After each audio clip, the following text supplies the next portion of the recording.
Welcome to Bubblegum Balloons. I'm Laura and we're going to be showing you how to inflate or how we inflate a giant balloon. So we've got a 3-foot pink Qualitex balloon here and we're going to show you what we do to blow that up. So first of all, what we would do is prepare our weight. So we're going to use a star weight today and we're going to tie it on 3mm satin ribbon, which would allow us to add on tails afterwards. So I'm roughly kind of measuring how high I want it to be, giving me a bit to play with. So we're just going to pre-tie that onto the weight, and you'll see why in a minute when we show you how we tie it. So we've got a double knot there, and that's our weight all ready to go. Now, the next thing we're going to do is we'll talk to you about the helium. So the helium we're going to use today is a genie tank, which is the kind of tank we would use if we were on a setup.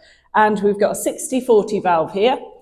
So the 60-40 valve has a hole here which pulls through air. So there's a mix of helium and air going into our giant balloon, which is exactly what we want because we don't want to fill this with full helium. We want to save some pennies where we can. So we're going to do it with the 60-40 valve.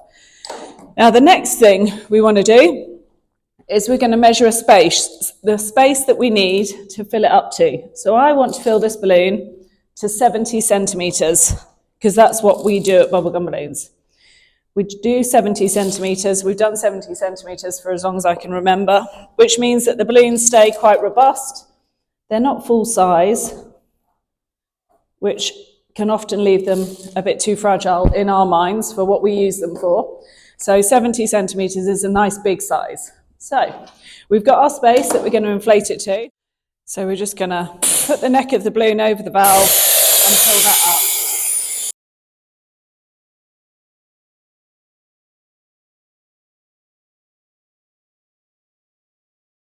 So there we go. That's a giant balloon blown up to 70 centimetres. So I'm just going to twist it slightly there.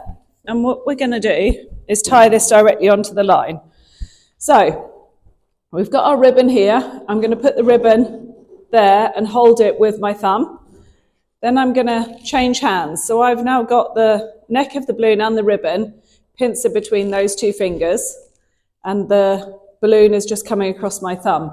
I'm going to go round the back, I'm going to pull that through, and I'm going to put it in between this finger here and my thumb, and I'm just going to roll that over.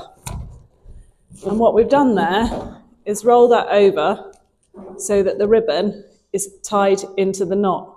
And what that does is it gives us flexibility to gently move that up and down, or along a line if it's in a suspended ceiling. So that enables us to just make sure that all of the giant balloons, say you were doing 12 as table centres, you need them all to be the exact same height. And that just enables us to make sure that we can adjust them slightly after we've inflated them so that they're exactly the same height.